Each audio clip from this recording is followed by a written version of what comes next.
How have they missed you? Could you get back in? Or if I would kiss you, would it be a sin? No, I'm just only human, but you are so divine. When did you leave heaven, little angel mine?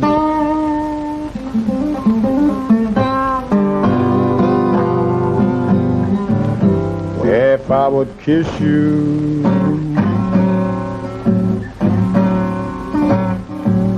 would it be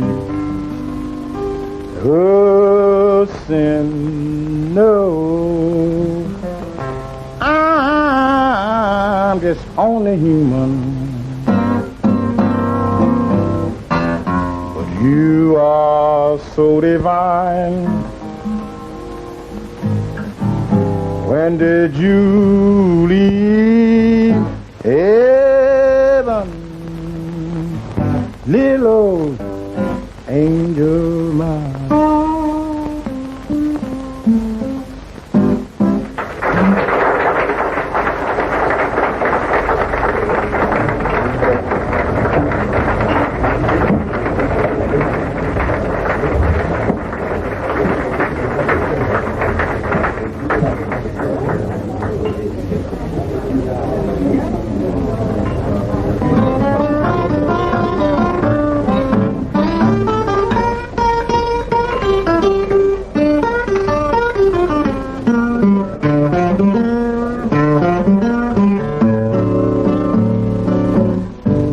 It was a dream. Lord, what a dream I had on my mind.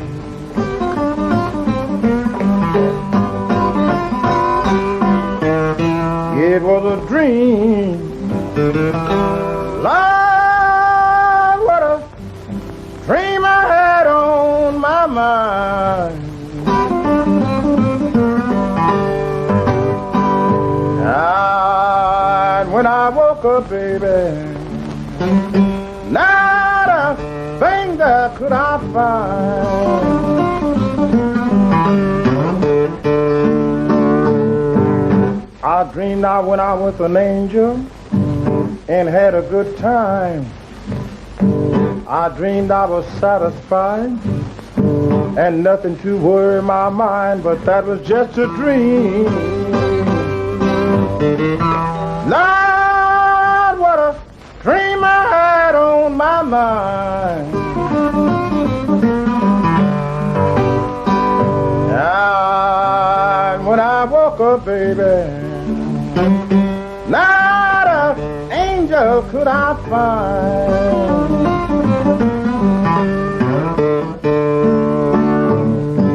I dreamed I played policy and played the horses too. I dreamed I won so much money I didn't know what to do, but that was just a dream. Lord, what a dream I had on my mind. And when I woke up, baby, not a penny there could I find.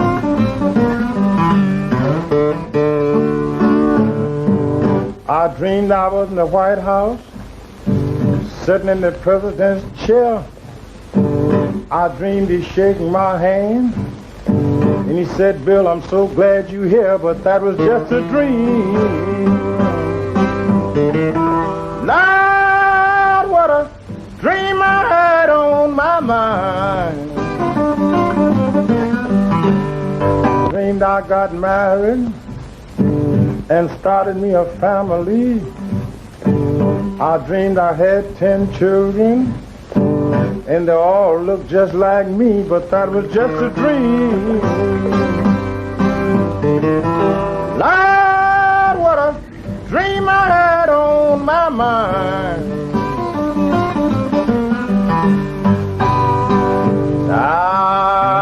And when I woke up, baby, not a child there looked like mine.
Good evening.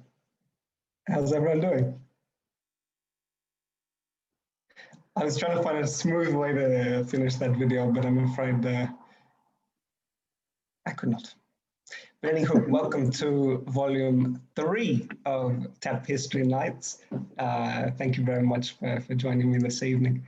It's wonderful to see your faces. Yes, and what should I say to begin? This is, now we're kind of going to start diving into some themes, I think, over the next few weeks, and we see how that goes. I should say, before we begin, that everything that I talk about here should definitely be taken with more than a little grain of salt, because this is something I do in my free time when I hear it. I gather these stories from people or from books or from all over different kinds of places. So it's definitely not 100% factual. Oh, wow, we have a tropical visitor. Nice. I have to learn how to do this. But anywho, what else? Please feel free to use these wonderful reactions. These are delightful to see. I like this party hat, and all of them are great. Yes, love hearts. Very nice. There's also a chat, which is you're most welcome to write whatever you like into this, and I'll try my best to keep tabs on it somehow. I now have 2 screens, so it's a bit disorientating, but I'm getting a little bit used to it. And yeah, I should say I'm recording also. I think it should just get this guy here. I don't think it's getting anyone else's face, so I think you guys are safe to show yourselves if you wish, because it's really nice to see you all here. And if you ever have any questions, please shout out, and I'll try my best as we go along. But tonight's theme is the Hoofers Club / the Hoofers, which are from 2 quite different times, but it's there's some kind of thread, I think, between these. So how best to begin? Perhaps talking about the Hoofers Club. It's the story goes, it arose sometime in the middle of the 1920s. No one knows when exactly, but this particular area of Harlem was well known for its music, for its clubs, for its entertainment scene. And there were really a lot of clubs, a lot of ballrooms, a lot of live entertainment happening. And gambling was also particularly popular, and playing pool and all kinds of, playing craps, shooting craps, I think they call it, all kinds of stuff.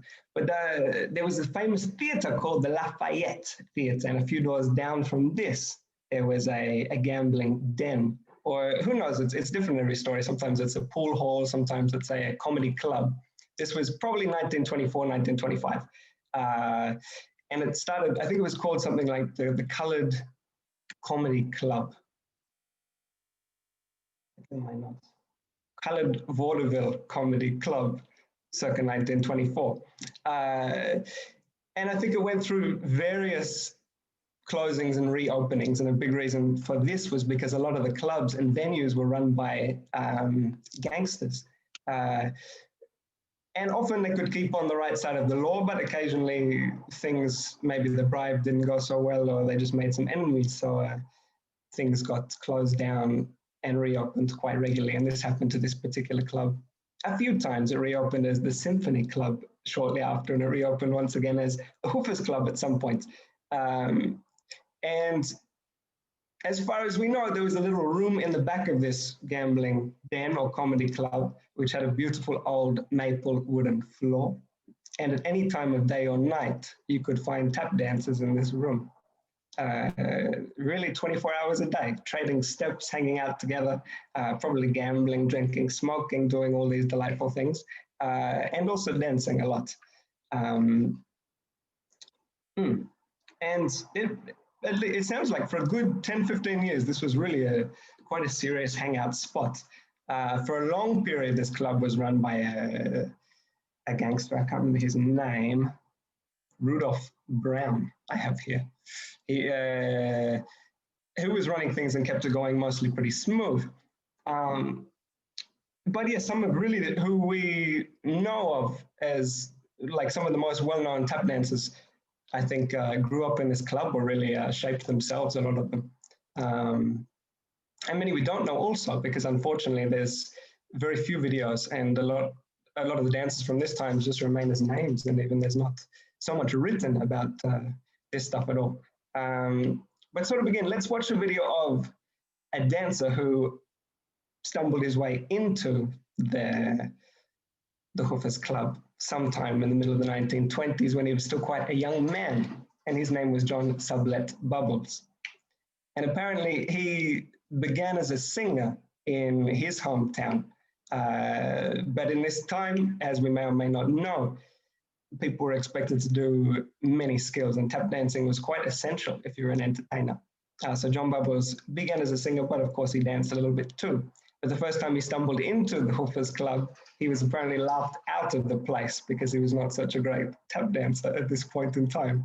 But of course he went away, did some practice, came back and became John Bubbles at some point. So let's check him out. This is with Buck and Bubbles, also known as Ford Lee Washington, the piano player who played with countless well-known musicians in this era. But this duo is great, great, great. So let's have a look at them. Please enjoy.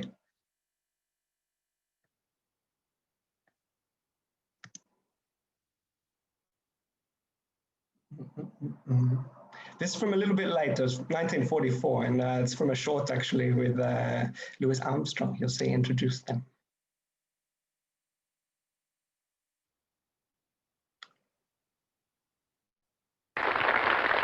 You know, I'd love to blow this horn all day and have it tonight, but now it's time for Buck and Bubbles, and they're quite all right. Yes, Buck and Bubbles, we're gonna try to scatter away your troubles. Now you know the piano's in the wrong place. Go on and move it around so we can have more space. That's what I mean. There beneath the bamboo tree, in the land where everything was free, natives beat the tom-toms night and day. Sure enough. Jungle rhythm on request, and they play their savage best. That's right. But with their descendants, that's bad say. Well, tell them about it. Since emancipation came, jungle rhythms made a name. But the terms ain't quite the same. We've got rhythm for sale. Want a trumpet or a sax? Come to Harlem, learn the facts. Get 'em if you pay the tax. We've got rhythm for sale. If it's rhythm that you choose, you've got to come prepared to pay your rhythm dues. That's where You could have your wine and your rhythm while you dine. If you lay it on the line, we've got rhythm for sale. Bebop the boot, boot, the bip bop booby doo daddle say. Bobby the bop bop beat, the bop boot jibby. Yes, we've got rhythm for sale.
It's Harlem all the way.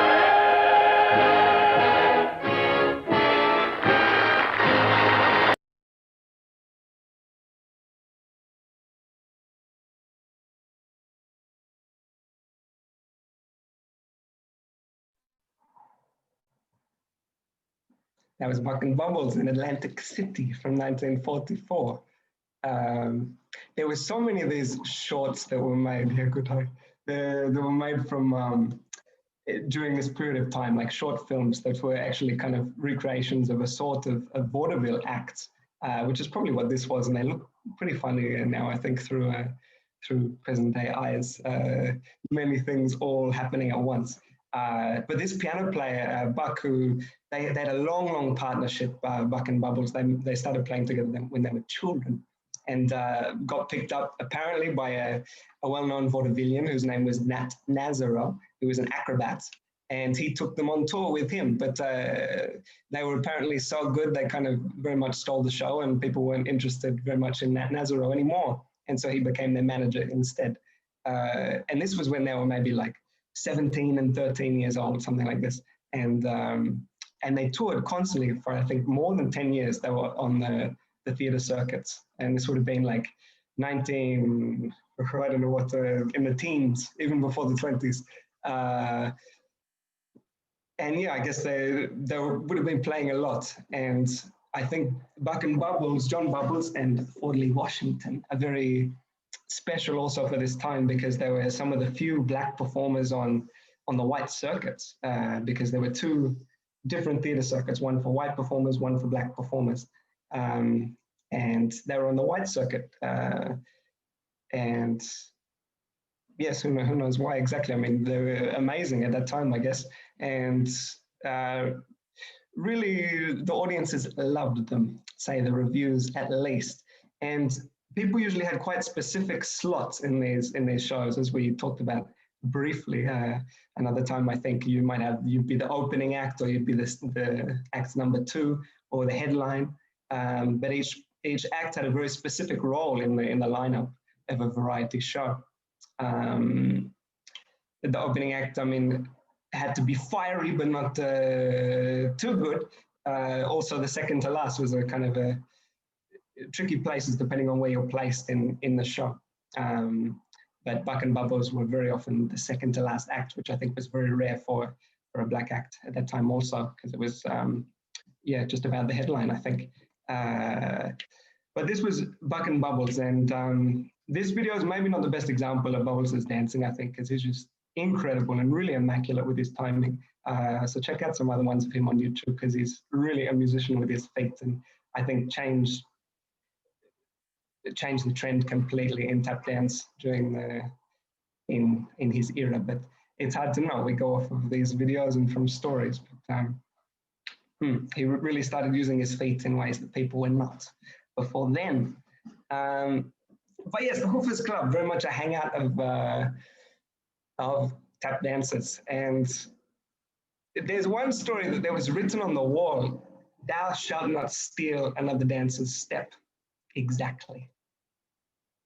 Who knows if this is true, but stealing was a huge part of the evolution of this dance. And up until quite recently, I think most dancers learned from friends. They learned dancing with people outside on the street corners, on parties and ballrooms, people's houses, all over the place. But really, people stole each other's steps. But there was kind of an unspoken etiquette also, because you could very much in a casual situation quote someone else or do their step kind of to poke fun or to give a little tribute. But if you did this in public, that was a big no-no, and many people got in trouble for this, I believe, because this was very much these performers' livelihoods, their way of dancing and moving, that they spent years and years developing their own styles. So if someone appeared on stage, say doing the same act as Bubbles, using the same steps, they'd probably get in some trouble. Maybe people would stand up in the crowd, or they'd be waiting outside the back door afterwards with a gun perhaps, and get a bit rough and tumble. Who knows? But so stealing was okay if it was done casually. But I think it's really, and how people do now. I mean, people dance and you trade ideas, and it kind of gets a life of its own. And it's, yeah, I think it's what's exciting about jazz in particular and jazz dancing. Well, there were many dancers around this place. Some who there's no videos of, or very little written actually at all. I heard a story from Leonard Reed, who's credited with choreographing the Shim Sham Shimmy, told a story about a dancer named Piano. And that's all we know. But apparently this man named Piano could do all kinds of crazy things with his feet as long as he was holding onto the piano. But as soon as he was not on the piano, he couldn't do these things. But people took these ideas, and Leonard Reed at least said that's where he first saw wings happen, was by this man Piano, as he was holding onto the piano, doing wings, which if we don't know, they're these in the air. Many things. It was really a laboratory, I think, an experiment grounds, and yes, hangout very much. Another dancer who frequented the Hoofers Club was named Honey Coles, who later became well known with the duo Coles and Atkins, who perhaps we've seen dancing the old soft shoe. But he went through a whole series of partnerships and different acts, which I'm sure was also common in that time. You'd meet, make some new friends or some other dancers and put together something. And this happened with Honey originally, with a trio. Well, they became a trio called the Miller Brothers, two of the Miller Brothers and Honey Coles. And they performed together for quite a time, toured to New York. I think they all lived in Philadelphia, perhaps. And the video we see of the Miller Brothers that's online now, that's incredible. We won't watch it now, but this is a little bit late after Honey Coles was forcibly ejected from the trio. Apparently he turned up to rehearsal one day and they'd locked the door and he could hear them dancing inside, but he was not allowed in there. And that was the end of his stint with the Miller Brothers. And soon after, that's when Lois joined, Lois Bright, who's my favorite of the trio in this video of them. That's incredible dancer, but she joined later after Honey was left on his lonesome. But in a way, it maybe turned Honey Coles into what he became later on, because the story goes, at least, he locked himself in his room for a year and woodshed, as we say, as tap dancers. Did nothing but dance from sunrise until sunset in his room to kind of, in spite of the Miller brothers who locked him out of this rehearsal room. And he emerged with I don't know, the fastest feet in all of New York. And for quite a time was apparently known as the king of the Hoofers Club, and kind of people came in seeking a challenge that they'd leave in not such a good way, because he had very sharp cutting feet. But talking of Honey, I found this lovely little interview of him, which I think we'll watch, because he talks a little bit about the Hoofers Club. Let me see. This is from 1983.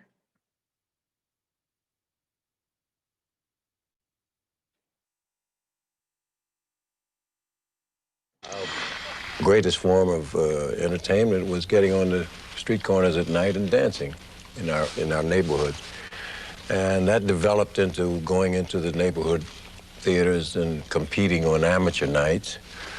And that developed into working with two other fellas, and we formed an act. And that was the beginning. But I didn't like New York. You know, consequently, every time we'd lay off, I'd go back to Philadelphia. And then gradually, my staying in New York would become a little longer and a little longer and a little longer. And finally, I just moved to New York. And I had my two partners and I fell out. We came to some sort of disagreement.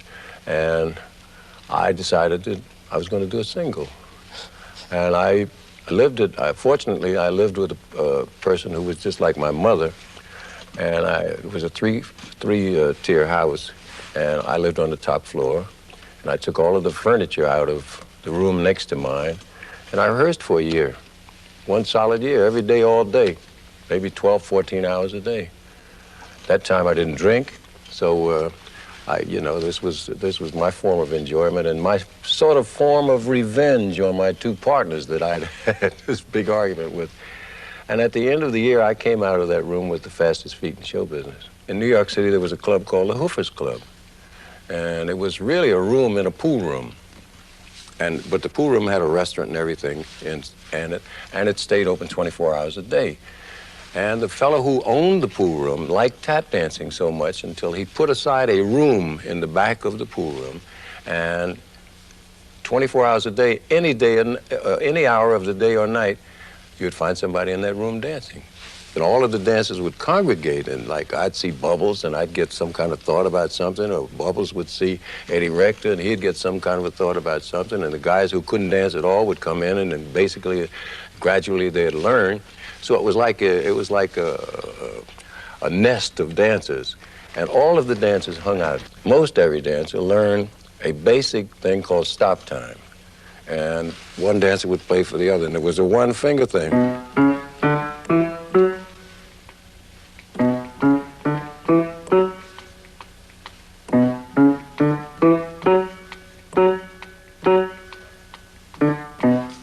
That was it. That was the stop. That's an 8-bar phrase of stop time. So everybody played for everybody, and consequently, then some guys would come in and maybe played a little better.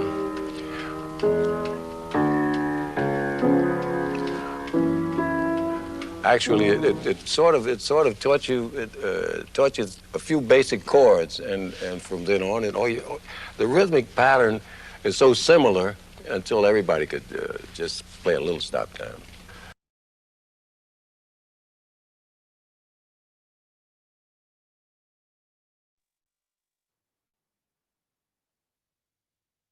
That was Honey Coles.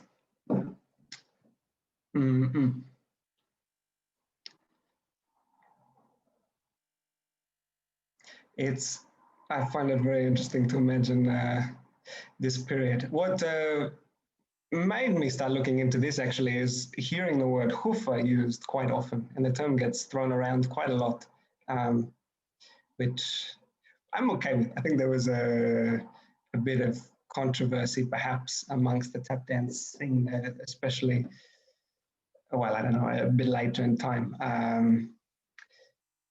for using the term hoofer, but I believe, I mean, it definitely existed before the Hoofers Club. And as far as we can tell, it seems to be a word people use for a tap dancer who focused in particular on the rhythm and on the sound, and perhaps less on the presentation, but it wasn't always the case.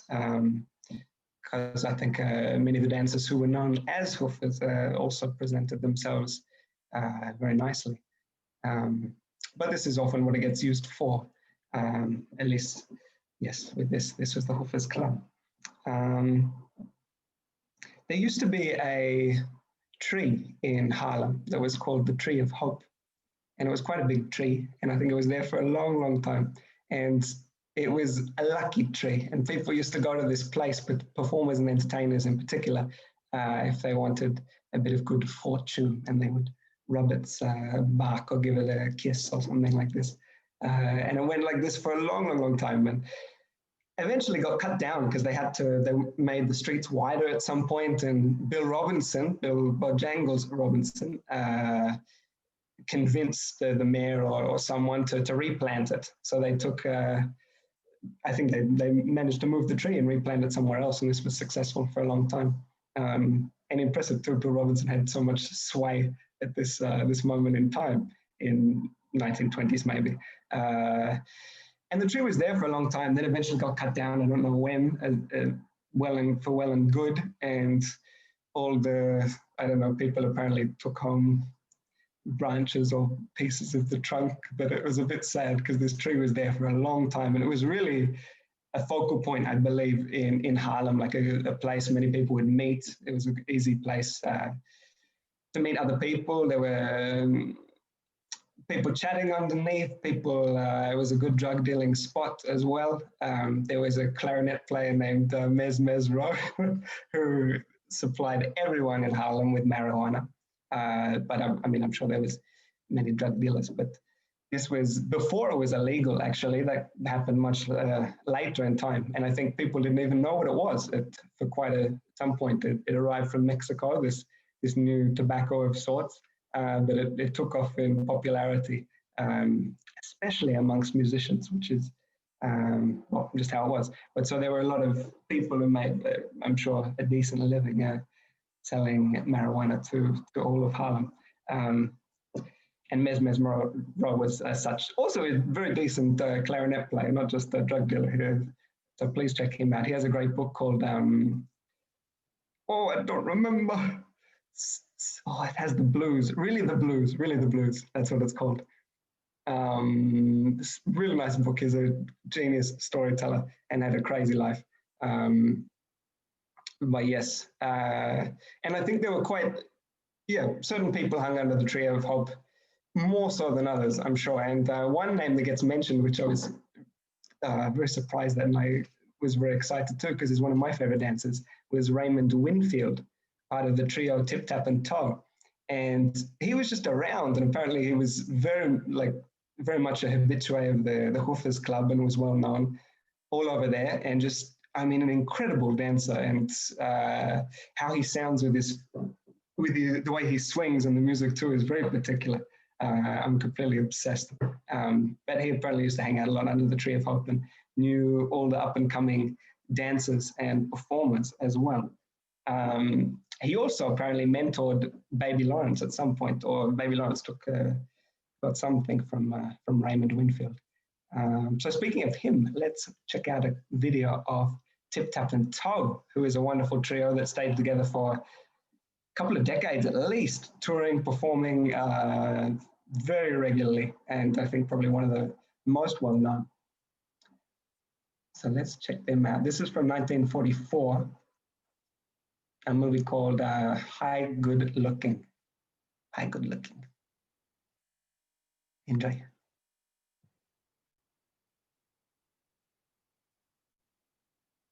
He dances divinely.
2, 3, 4, 5, 6, 7.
Excuse me.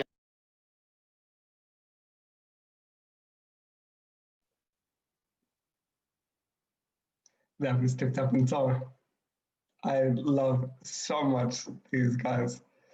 Oh, yeah. It's great to see people's faces watching this, by the way. I saw Charlie give me some like stink face with these slides going on. He was great. There's some really nice videos of Tip Tap and Toe around. Yes.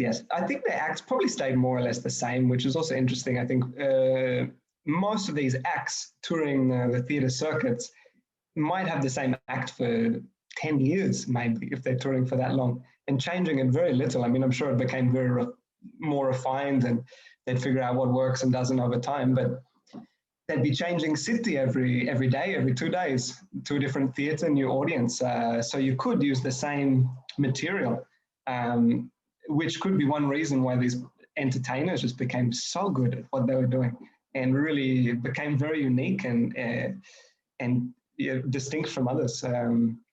And I find with a lot of these old dancers, you really can close your eyes and just about pick who's dancing, which is just incredible. And it's, who knows, something I think about nowadays, seeing we have such amazing access to everything, to YouTube, I mean, to these videos, to dancers all over the world on our phones.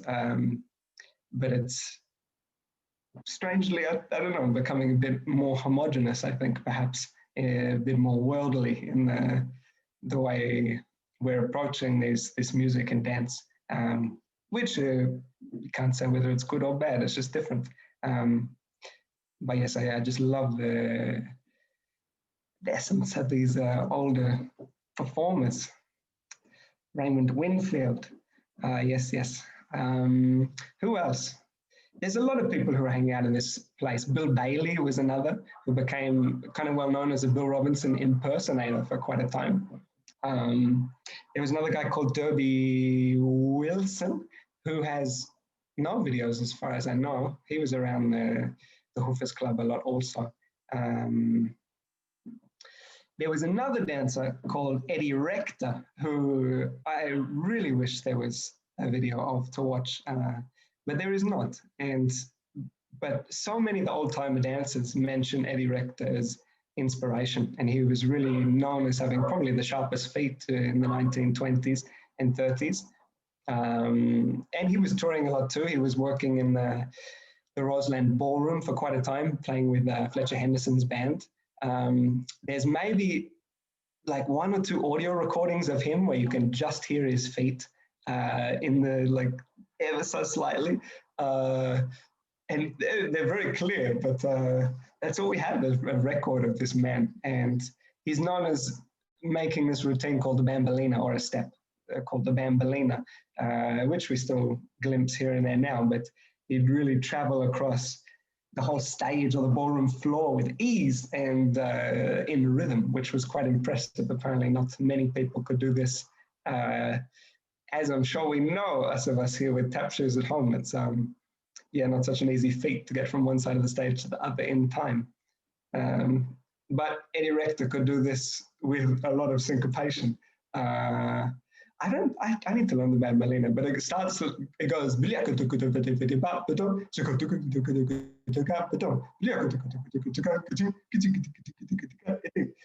vaguely demonstrates it in something. I should find this one. Or maybe we have it, I don't remember. Eddie Rector. But anywho, I wish there was video of this guy, but there's not. So I found there's a wonderful album by a drummer named Papa Joe Jones, who played with the Count Basie band for a long, long time.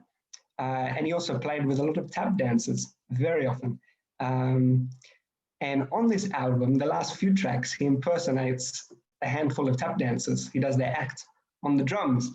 So I'd like to share with you all Mr. Papa Joe Jones and his interpretation of Eddie Rector on his drum kit.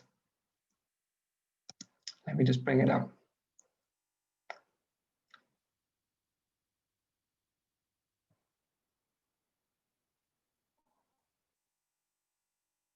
Now, Mr. Eddie Rector, it was years later before they found out that when he used to come out on the stage, he used to sprinkle salt on the floor because the floors, those oak floors, were very slick.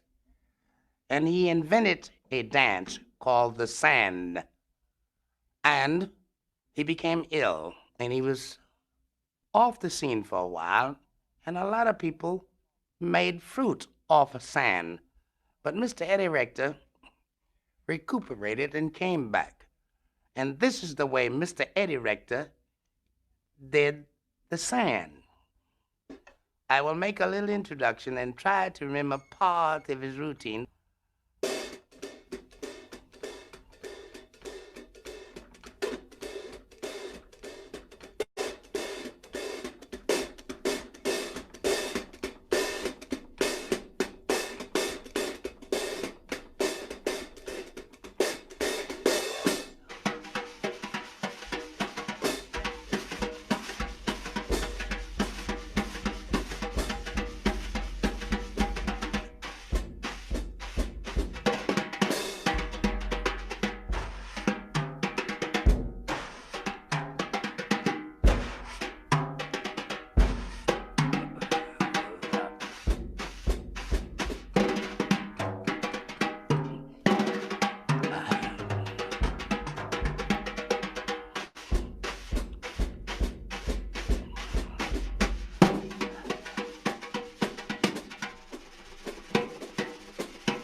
That's Papa Joe Jones. This album's incredible. I thoroughly recommend it, checking him out. Wow, I didn't know that. Started as a tap dancer with the Whitman sisters, Papa Joe Jones.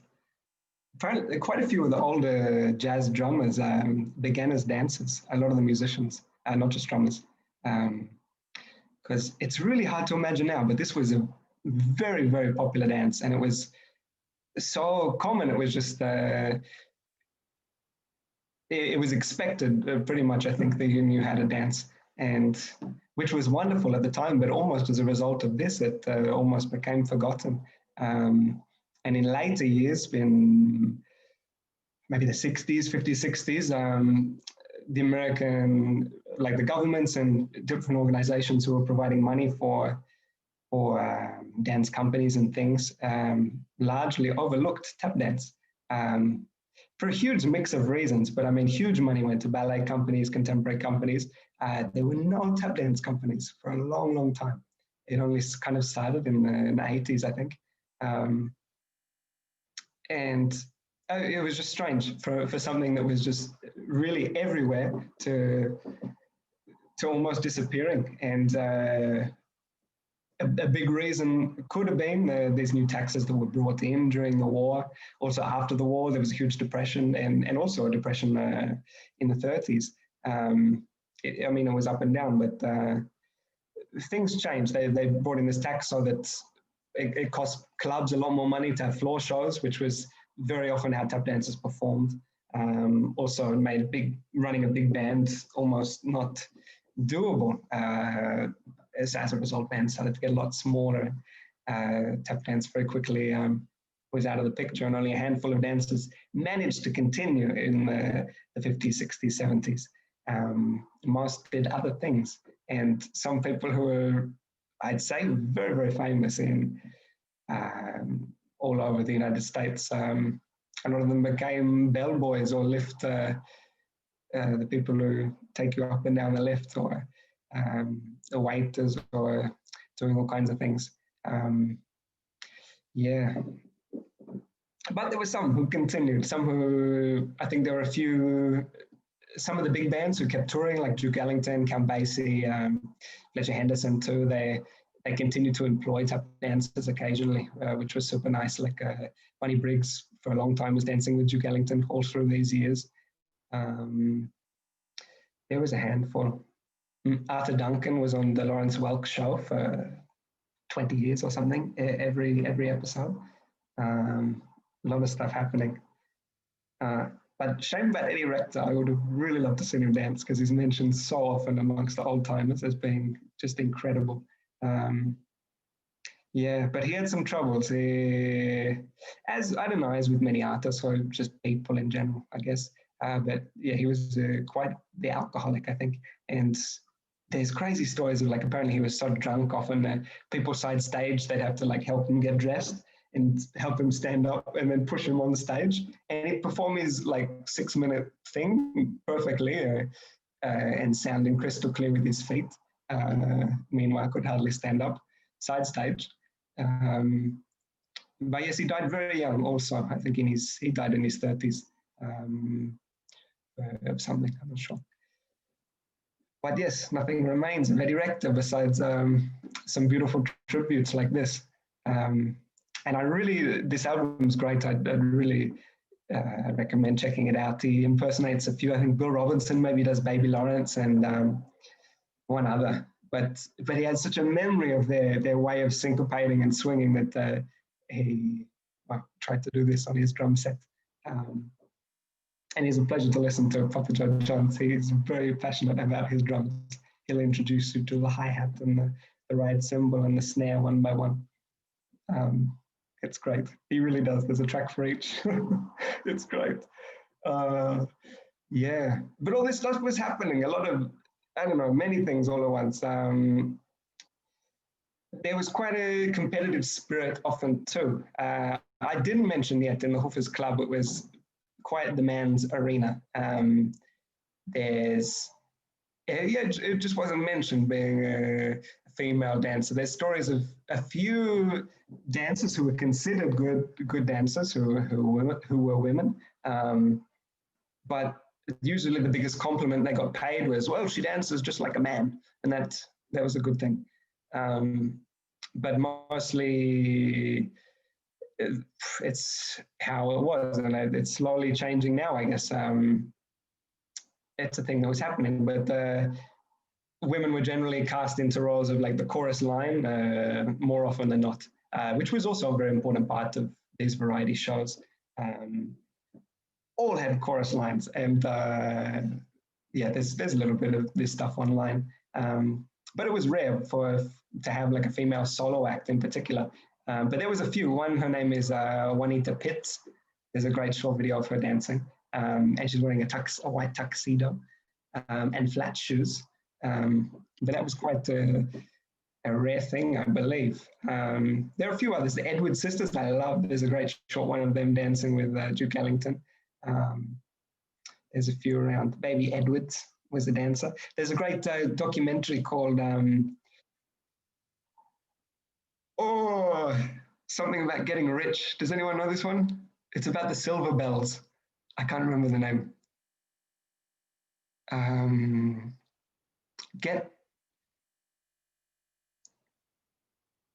It's on the tip of my tongue. It's something like Get Rich All My Life Trying. All my life getting rich.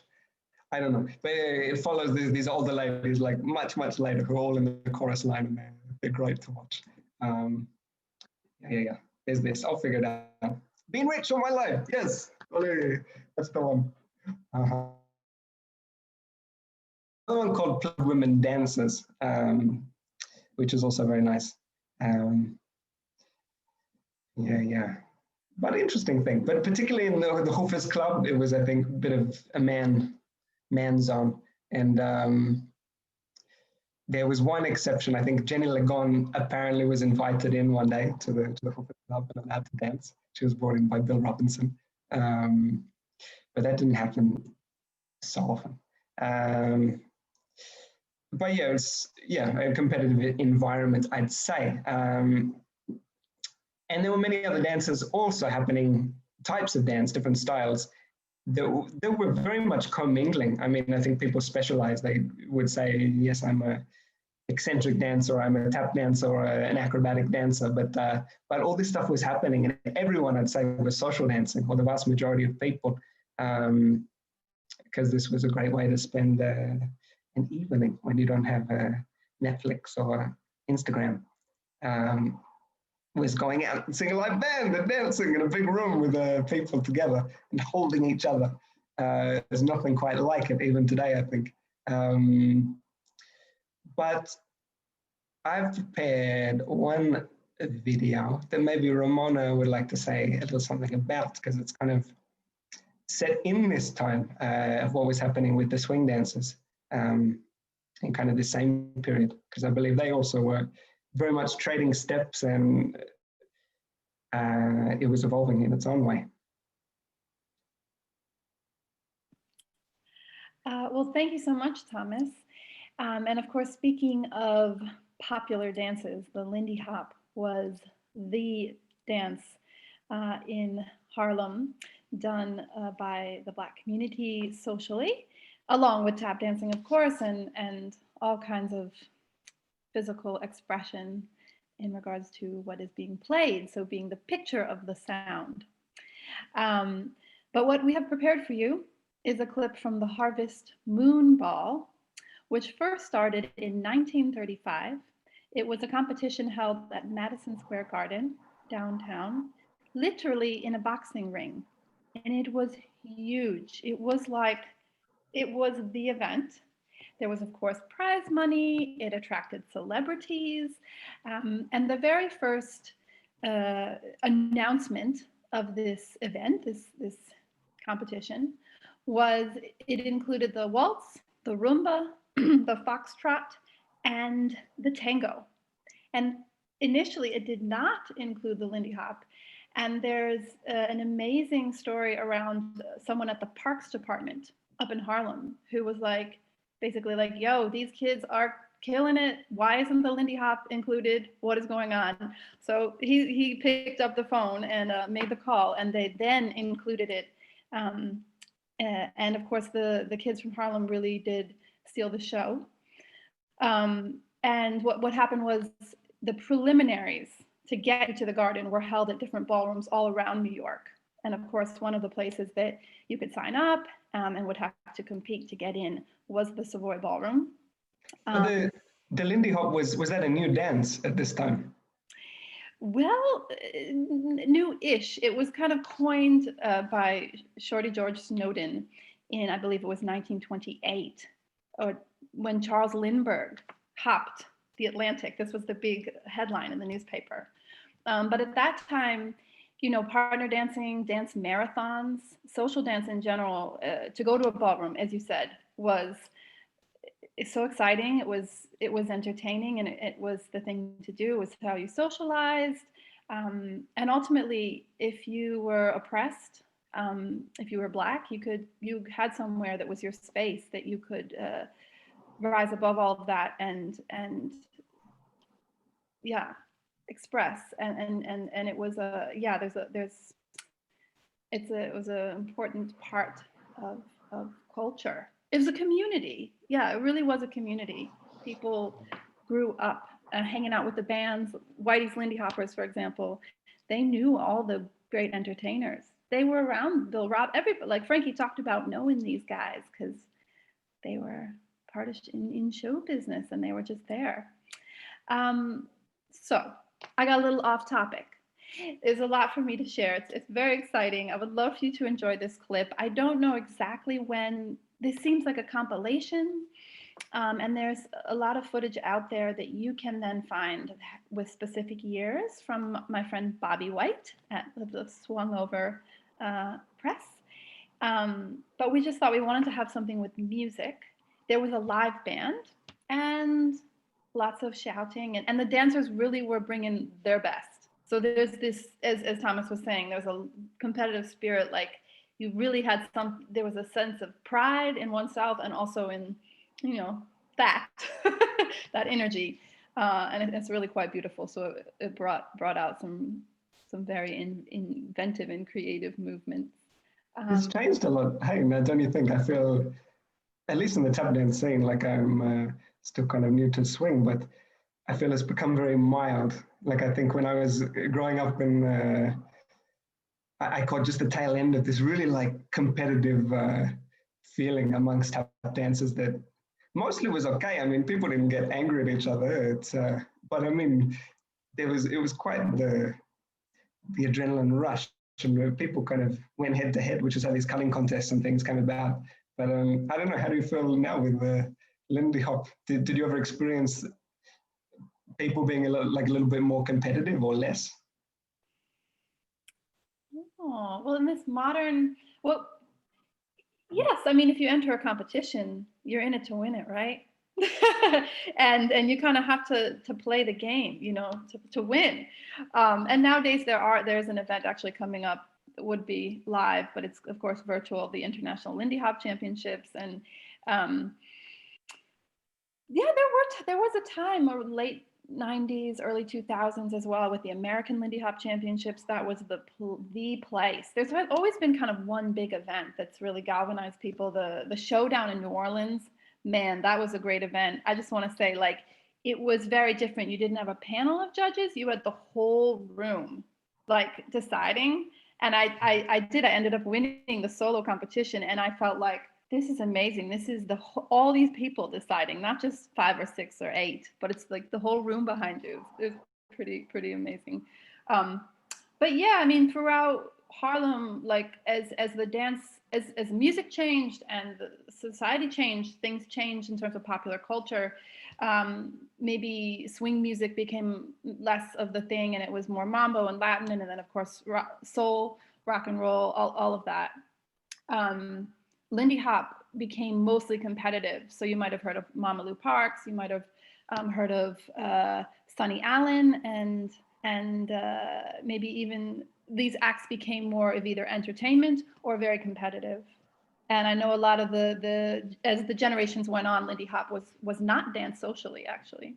So what we're going to show you with this Harvest Moon Ball clip is, you could call it, there's plenty of Improvography. I mean, I think these couples had their shtick. They worked stuff out. They worked hard. They prepared. They were bringing it. But they're also really dancing together. And it also should be noted that on the social dance floor, you did not throw your partner wild and crazy. You know, it was a shared space.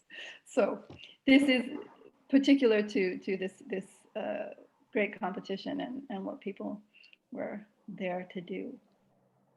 Hit it, Tommy. Ready. Feel free to ask any questions, put them in the chat. Happy to do so. Let's see.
That was amazing. Tommy, I just want to say real quick that the dancers that won were then given a contract. So it was kind of this moment that where you went from an amateur to a professional. And Sugar Sullivan talked about that feeling. I mean, she competed for a long time and then she finally won. And when she speaks about it, she still cries. You know, it's so beautiful. It meant so much. And of course, she was awarded this prize.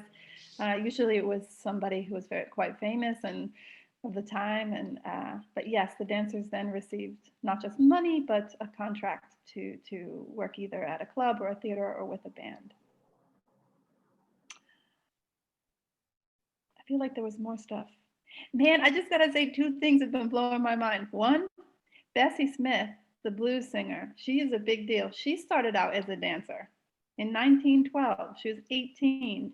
And later on, after when the Great Depression hit, the record industry was just demolished. It was really devastated. So John Hammond tried to bring her back. Well, he brought her back to record in 1932, and she got Buck to play the piano. That's because he lured her. He said, "Look, I got an old vaudevillian here," and he said, "I got Sid Catlett on the drums."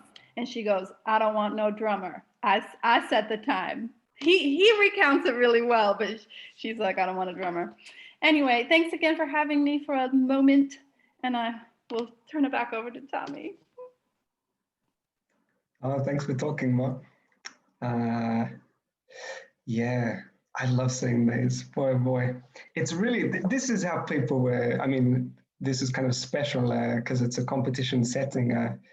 But yeah, people got down and had a boogie outside in these ballrooms. I'm sure not as much space, like much smaller. I mean, there's old photos of people just like squashed into these rooms, but still like able to enjoy and dance this way. But I'd really say like majority of musicians, artists, regular people were dancing in whatever capacity, which is just amazing to me to imagine. Yeah, in tap dance, there wasn't such organized competitions, I believe, for a long time. Occasionally they'd advertise, I think it was quite a thing to kind of advertise a challenge between two dancers, and they'd have what they call a cutting contest.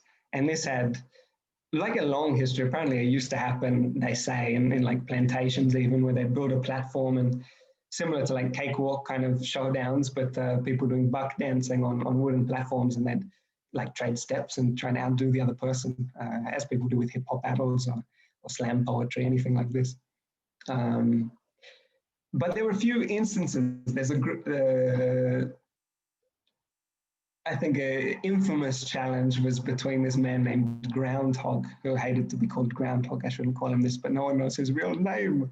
But there's no videos of this man, but apparently he went to sleep listening to a metronome, and it would come up with all the different rhythmic possibilities that he could as he made his transition into the dream world each night. But he was out for blood. Like he'd go hunting dancers and he'd train just to like cut them. And cut, by cut I mean outdo rhythmically. This is what they called it in those days, and still sometimes do, to cut someone. You'd have to have, sharp feet. But yeah, this man Groundhog, he'd go for certain dancers and train to beat them in challenges. And eventually, like maybe in the, when was it, late 60s or early 70s or something, a challenge was organized, kind of a publicity stunt with Chuck Green, and they managed to convince Groundhog to do it, or maybe the other way around, convince Chuck Green, because Groundhog had been waiting for years and years and years to challenge Chuck Green.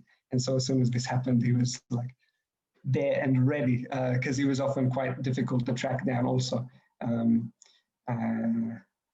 Yeah, so it was impressive with this. But there's maybe a photo of this challenge, but nothing else. He declared himself the winner after it went down. But I can just imagine Chuck in this thing, because he was very, generally seems very calm and at the best of times quite enigmatic. But yeah, Groundhog was a different story. Often the little challenges would happen outside of jazz clubs too. There's there was a club named Minton's Playhouse that was where bebop apparently kind of started happening, evolving. And outside of here, often there'd be dancers challenging each other, often because they couldn't in the club. I mean, this was already at a time when bands had become much smaller. And I guess dancers weren't as welcome. But there were just a few. Baby Lawrence in particular was one of the few who was dancing with jazz musicians through the late 40s into the 50s with a lot of the bebop guys. And he'd turn up to jams with his tap shoes in a trumpet case, and had just incredible rhythmic ideas. He has an album of his recorded with a band. It's called, I don't know, if you search Baby Lawrence, it'll come up a CD. Maybe Baby at Birdland, or no, who knows. But probably one of the first audio recordings, tap dance with a jazz band, and he plays each song. But he was very much respected, I believe, even amongst musicians, and would get invited often to play with people. But yeah, the Hoofers Club, I believe, also was a little bit exclusive as we're talking about this competitive spirit, and to be accepted into this fraternity of sorts, apparently you had to very much prove yourself, and there's, at least on a handful of occasions, people went through different kind of trials to be accepted into this. And one was that if you came into the Hoofers Club for the first time and wanted to be welcomed in, the dancers who were in there already, they'd give you like a time. And they'd keep doing this in the little room. And then one of them would take you around outside. You'd go for a walk around the block in these busy Harlem streets. And you'd come back inside, and all the dancers there are completely silent. And then you have to dance at the same tempo as when you left. And if you could do this, then you'd be welcome into the Hoofers Club. I imagine it was quite challenging. Another one, apparently they'd just be yelling out steps, who knows what, over the top wings or things like this, and you'd have to execute them perfectly. And if you could execute these steps, then you'd also be welcomed in. But yeah, very much a club. And all black dancers as well. There was only maybe one or two white dancers who were welcome here, but I mean, this is also probably, it has a lot to do with just general split of cultures that was in this time. It was very, very segregated. And yeah, I mean, this was a place where black dancers felt they could hang out in the Hoofers Club. Yeah, one, I think maybe the only one who was welcomed, apparently, his name was Hal Leroy, who became famous quite young. I don't know what his first thing was. It could have been, there was something called the Ziegfeld Follies, which was kind of a variety show that became hugely popular, maybe one of the first, and just, it ran for a decade maybe. But pretty much all white acts, like there was, yeah, just a couple of black acts, I think, that were in this show. But Hal Leroy became first famous in this when he was very young, and there's quite a few shorts of him dancing, and they called it like a Legomania style. He had a very elastic body and was quite a fashionable fellow, and also a bit of a heartthrob, I believe, for the young gals in this time. So I found one video of him. Let's check him out, because he was apparently the only white dancer welcome into the Hoofers Club at this point in time. Where is he? How's everyone doing? Are we all okay?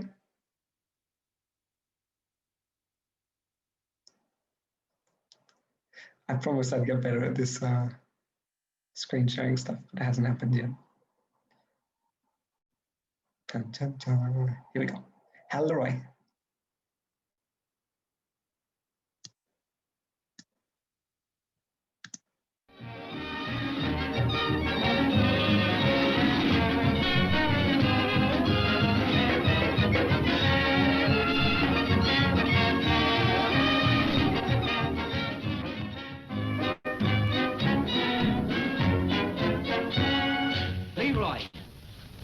You're next.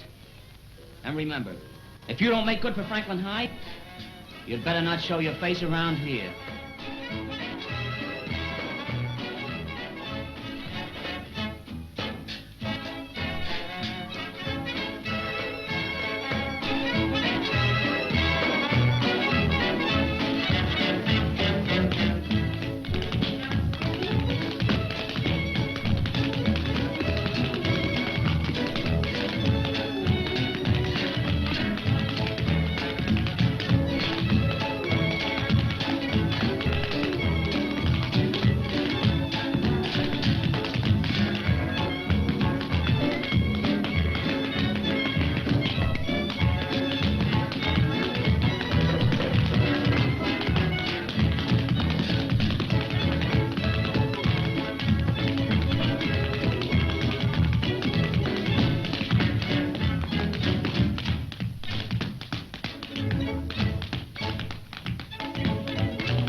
That was Hal Leroy. Apparently, he was 17 years old when this is filmed.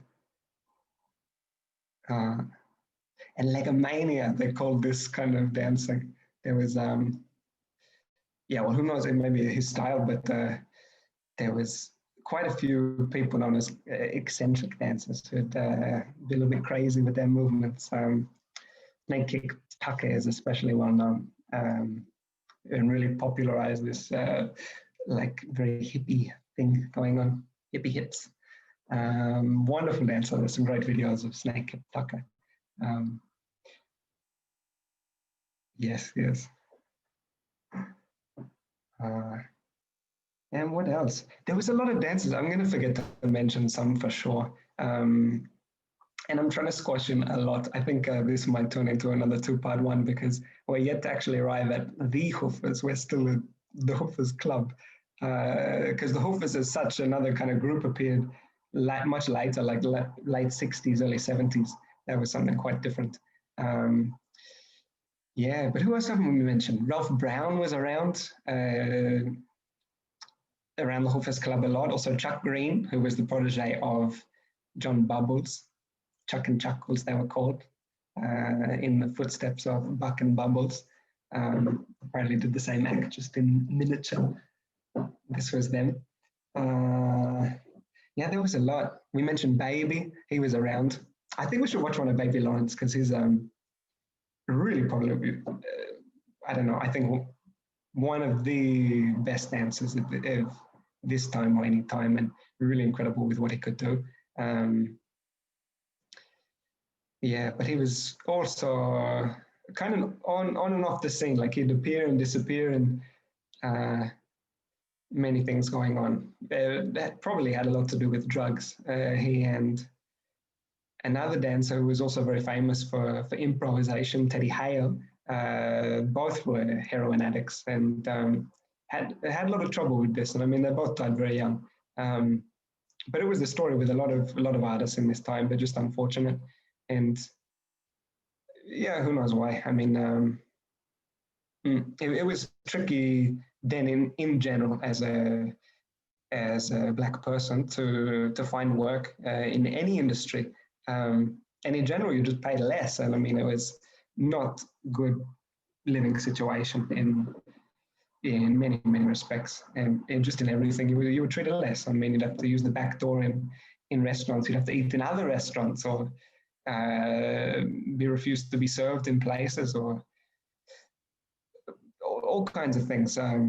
But so in general, it was, I imagine, very difficult to find good work as a black performer. Even if you're amazing at what you did, you might still be quite successful, but ignored by critics and things. There's many stories of Bubbles being, like, the audience absolutely loved Buck and Bubbles, but they would just not get mentioned in the reviews. And they were one of the few black acts performing in these white circuits and shows. So they were probably one of the most successful groups, but still history has not preserved them well, because they just weren't mentioned in the history of white folks, unfortunately. Yeah, which is just very sad. It's horrible, because it took many years for this stuff to be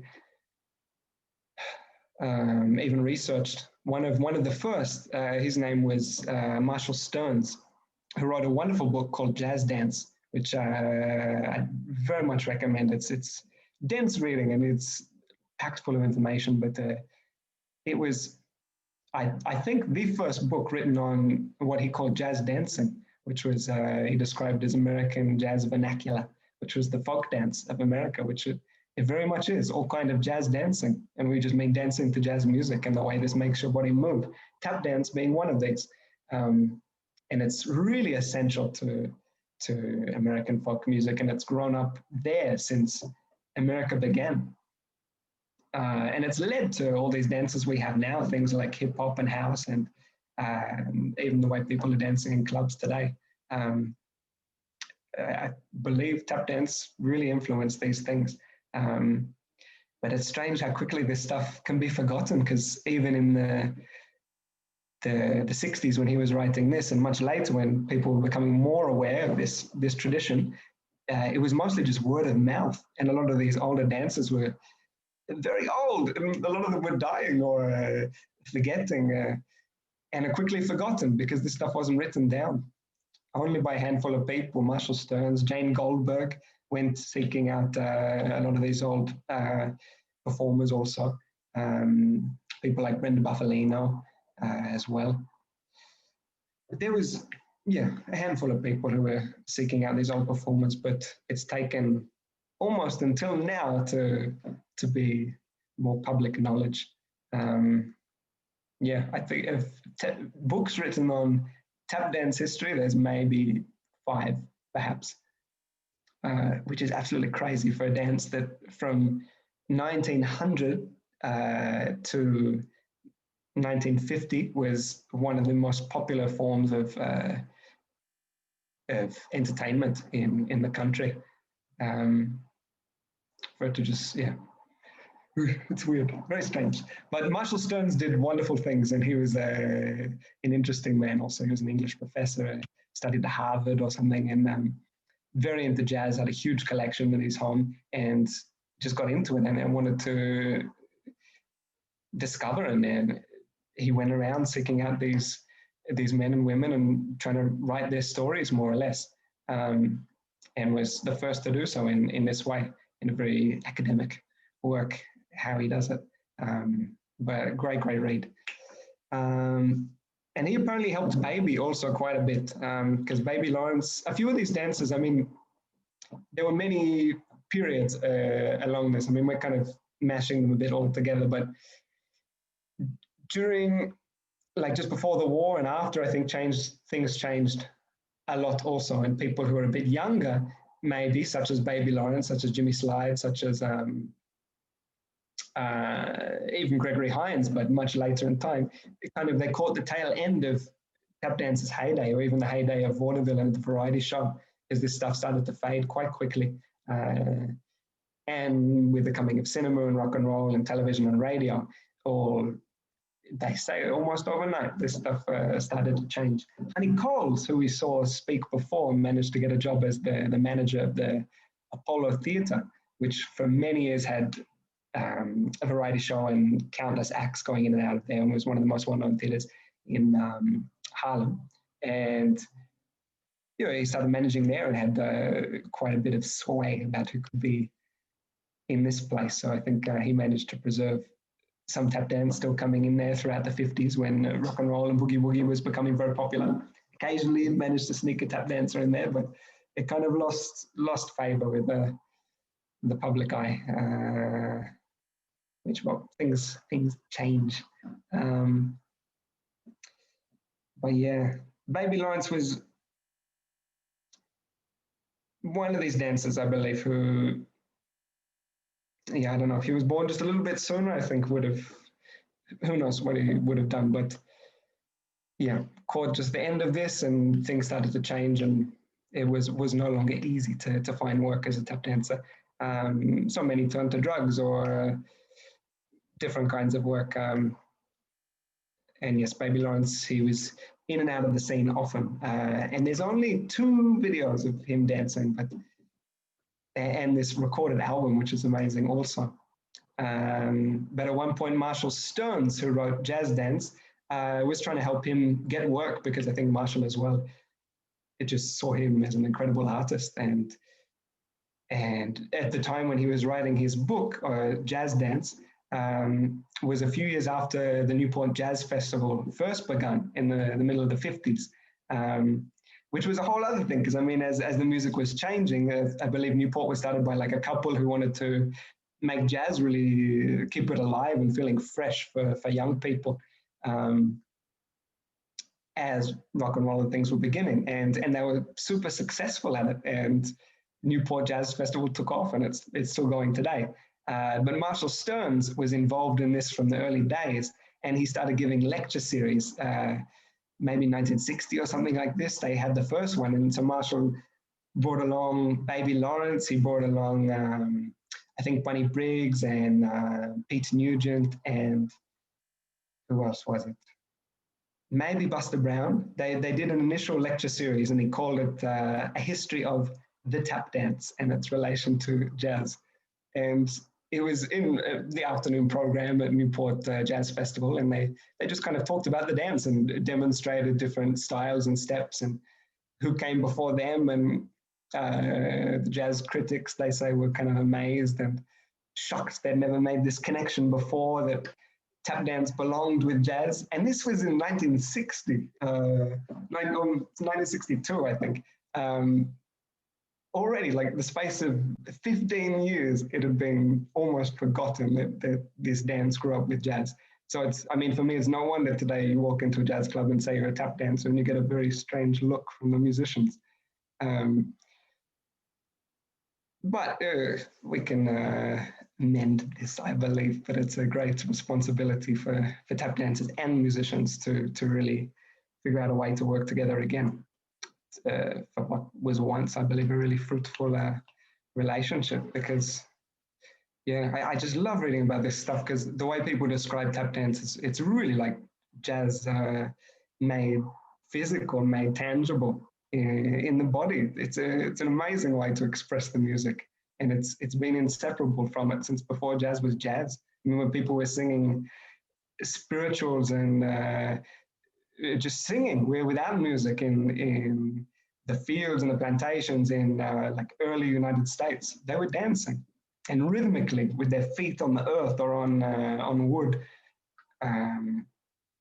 This is how it came about, and it's evolved a lot. Now we put metal on our shoes, but even that was not so long ago that came about. Yeah, it's fun and amazing. But Newport Jazz Festival happened, and they had this demonstration. Apparently, it was kind of successful, and then they did it a second year, and they called it a night at the Hoofers Club. And this time there were a few extra guys there. I think who came along, well, more or less the same crew. Ralph Brown maybe was there also. And Honey Coles came, and they were just demonstrating steps, and it was kind of successful. Also during that time, Baby Lawrence was playing with Charles Mingus and Max Roach. They had a thing together, which maybe Marshall Stone's instigated, I don't know. But he was playing for a short time in the band with these two guys. They also, Max Roach and Charles Mingus, at one point they organized an alternative Newport Jazz Festival because they said they weren't getting paid enough at the regular one, which might have been true. So they just organized another festival and invited Baby to come along and dance with them. So he came, but then he got in a bit of trouble because he, I think, took the saxophone player's wallet and keys and drove to New York to get some drugs and got crashed or something and got arrested. And that was the end of Baby Lawrence's relationship with Charles Mingus and Max Roach. But they were all incredible musicians. And I mean, there's even some jazz critics from this time who heard Baby dancing in St. Minton's Playhouse or one of these jazz clubs in New York who were just amazed. They saw him as like a jazz drummer ahead of the time. But yes, I think he was really a very special artist. It's just unfortunately he was tied in with different things and had some troubles with this stuff. Yeah. What else? Also at this, I think it was maybe even the first year when Marshall Stones invited them to Newport Jazz Festival, Bunny Briggs and Baby Lawrence danced together with the Duke Ellington Band, and which I think they'd both done on previous occasions. But Duke Ellington does the most beautiful introductions of people. There's some great little examples of this on YouTube. But he introduced Baby and Bunny as the king and the Maharaja of Terpsichore, as he introduced them onto the stage. Terpsichore being like a Greek muse of dance and choral singing, I think. He just does great introductions. There's another one where he introduces Bunny Briggs as he says, Bunny Briggs is the most superleviathonic, rhythmaturgically syncopated tapstomaticianismist. And then he walks over to his piano and Bunny Briggs walks on the stage. And I think he just makes them up. I love it. Duke Ellington is an elegant and creative man. But yeah, how are we doing? It's gone. Okay, I reckon, should we watch one more? Because it's kind of a long one.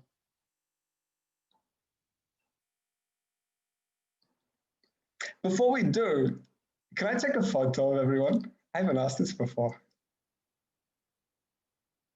If you guys are okay, whoever's here. Nice to see some faces. Wow, look how good everyone looks. Such beautiful people. Good morning, good evening. Okay, 3, 2, 1. I think it worked. Oh, some latecomers.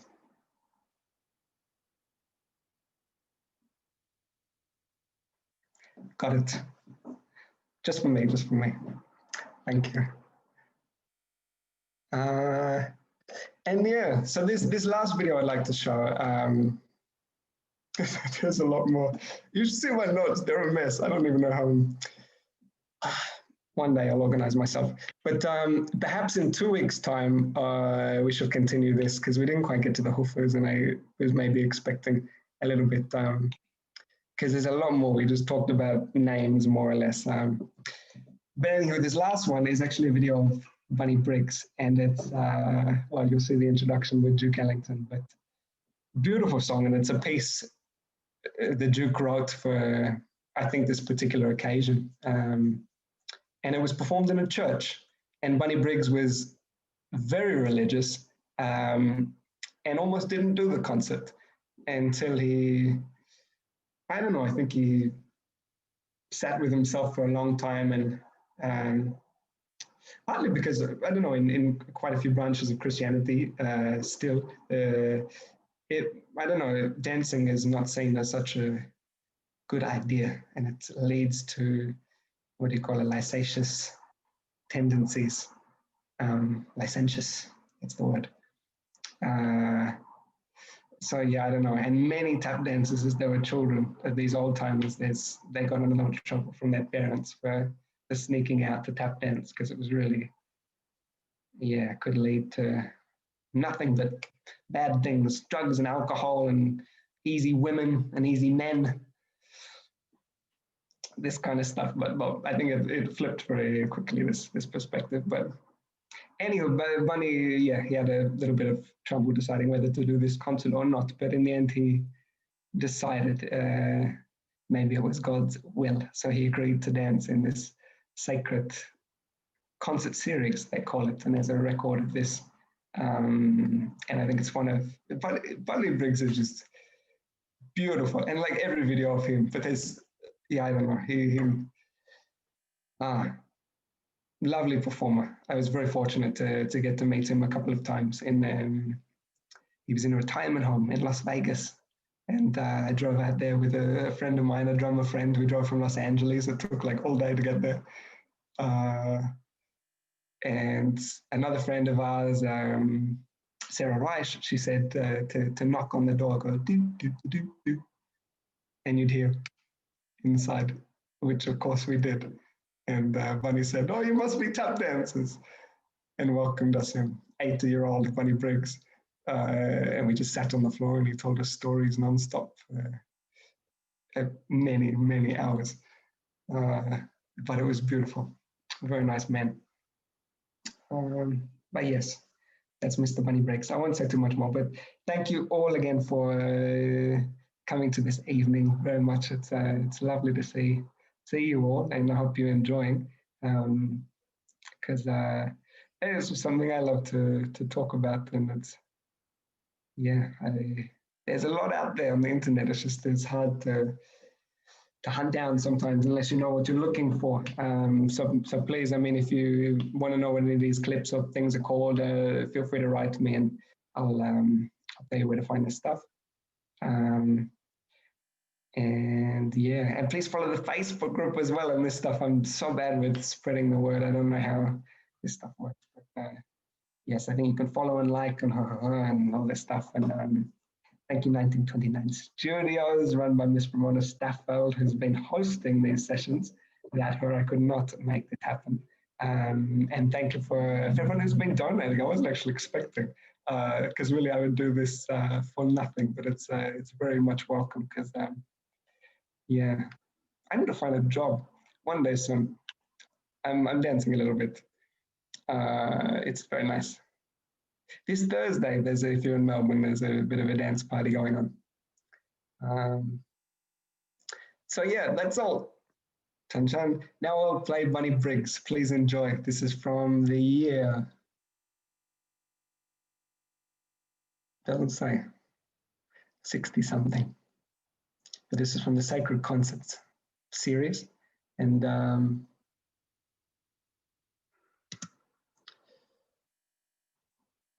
here it is. Here we go.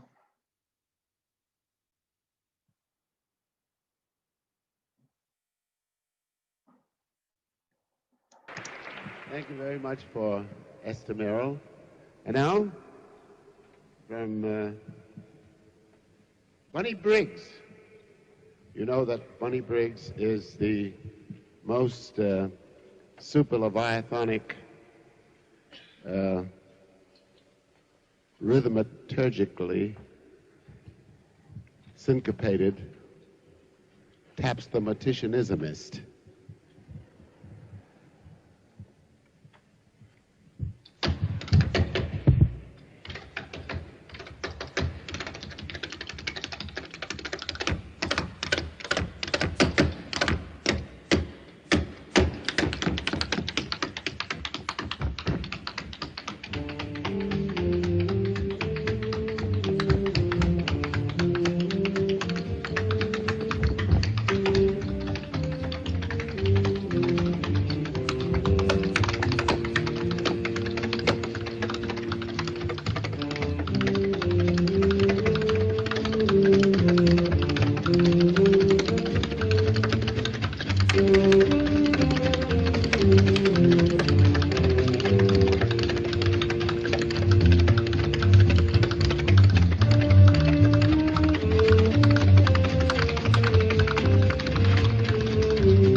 dear.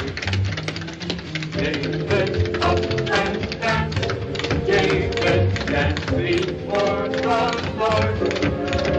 He danced before the Lord with all his might. David up and danced, David danced before the Lord. He danced before the Lord with all his might. David up and danced, David danced before the Lord. He danced before the Lord with all his might. Psalteries, timbrels, harps and cymbals ring out loud and clear. Shouting, singing, trumpets bringing love to every ear. David up and danced, well, David danced. He danced before the Lord. He danced before the Lord with all his might.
Bunny Briggs.